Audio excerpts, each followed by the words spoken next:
Clubs and colleges all over New York.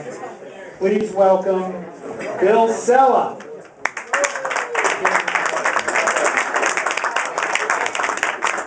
Thank you very much, Rob. Good evening, everyone. I am Bill Cella. I know you guys are used to seeing a lot of famous faces up here at Danny's, and I'm kind of famous myself. I'm sure you all recognize me from my extensive extra work recently I've done in movies and television. Yeah, we got to be an extra on The Sopranos during that last season, which was quite a thrill for me.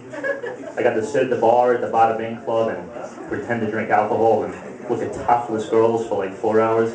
It's quite a stretch for me. A brilliant performance. Oh, and when the shoot was done, they told me the compensation was going to be $75. You know, I thought that was fair, so I paid them. Anyway, I don't know if you guys can tell, but I haven't always been a stand-up comedian. I used to have a regular job. Then one day the boss came in and he asked me to send him an email when I was finished working on his project. Unfortunately for me, I thought he said send him a she-mail. You know, and what the fuck did I know? Maybe that's how you like to celebrate a completed project. I don't work there anymore. But last I heard, they were still together. Now, call me old-fashioned, but she-mails really fascinate me. This girl's a pretty face, nice tits, and a cute ass. Who might have let a little thing like a penis stand in the way? If you think about it, there's really a lot of advantages to dating a she-male. It's never her time of the month, so there's no PMS. That's a plus. You probably don't have to beg her that much to get her to have anal sex with you, another good thing. If she moves in, she's probably already got the his and her towels.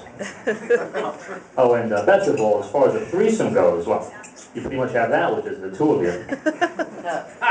Anyway, thank you very much, sir.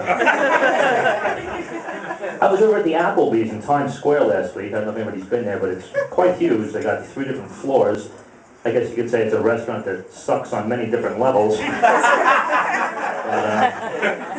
I was there a little while, and I told the waitress I needed to go to the bathroom. She said, okay, go down and a little to the right. Now, I almost always go down, unless I'm really aroused, but usually a little to the left.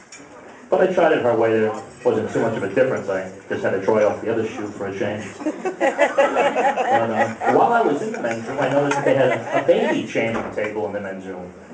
And what struck me about this table was next to the brand name, there was a little sign in Braille. Now, I don't know about you guys, but I very rarely see a blind man in the men's room changing a baby. Now, in all fairness, he doesn't see me either. Anyway, I don't like to do topical humor because that would require that I pay attention to current events, but you guys might have seen this. I think it was in the newspaper, or even on the news perhaps. Apparently, the governor of New York was forced to resign because he was spending thousands of dollars on a prostitute. Now come on, let's give this guy a break. If anybody should see a prostitute, it's him. His wife's name is Mrs. Spitzer. You know, if it was Mrs. Swallow, he probably would have spent a lot more time at home. But no need to worry, he's since been replaced by Governor Patterson, who seems to have 1 or 2 problems of his own. First of all, he's blind. Yeah, he's the first legally blind governor of New York. I'm pretty sure they had a few who were legally dumb, but I'm not positive. And speaking of dumb, Patterson wasn't in office more than 5 minutes, and he insisted on confessing to having numerous affairs while being married. I guess those ladies he had the affairs with really enjoyed going on blind dates. But at least we don't have to worry about him spending thousands of dollars on hookers because, as I think we all know, you can really get them a lot cheaper if you don't care what they look like. But I'm only kidding. Actually, I think he's a nice guy because I just ran into him the other day at the men's room in Applebee's and he was changing a baby. He didn't see me, though. Anyway, I was dating a girl a while back, and she brought over a bottle of wine for us to have with dinner, which I thought was nice, but it had a screw-off cap. Now, don't get me wrong, I'm not a wine snob, but she had the nerve to ask me if I wanted to smell the cap before we drank it. I said, that's okay, honey, I don't think it's necessary. I'm pretty sure this bottle has a scratch-and-sniff label. She said she brought it over special in case I didn't have a corkscrew. Now, excuse me, what kind of a functioning alcoholic would I be if I didn't have a corkscrew? I was really insulted. I was even more insulted when she said she also brought over her vibrator in case I didn't have an erection. I'll have you good people know. I always have an erection. Well, don't look right this minute, sorry. Don't have one now. I could if I wanted to. It's just that I found a pill that takes care of that little problem. It does the exact opposite of Viagra. It's called Niagara. Let me show you how it works. Don't worry, I'll use my finger. I don't want to knock anybody's eye out here in the front. Viagra rises. Niagara falls. I'm just going to pause for the last should be so I don't get screwed up on my timing. All right, that's enough. We can proceed. So now I know why so many newlyweds want a honeymoon in my penis. I just hope they don't try to go over it in a barrel, though. It's quite a drop. Anyway, before I get out of here, let me let you guys in on a little dating secret.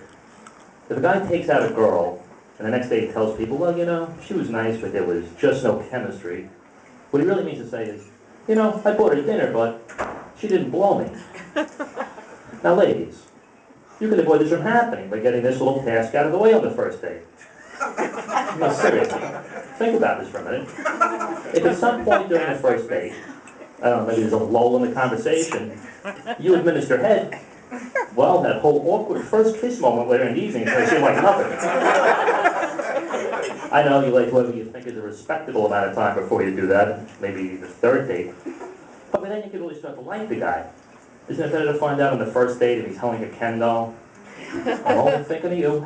I know if he's holding a Ken doll, it doesn't matter, because why? Size doesn't matter. You ever notice it goes to say size doesn't matter? Only take guys who use a hula hoop for a cock ring. On that note, I got to get to the hula hoop store before they close. Thank you very much. All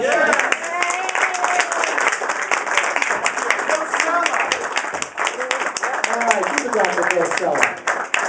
You guys having fun? I don't hear you.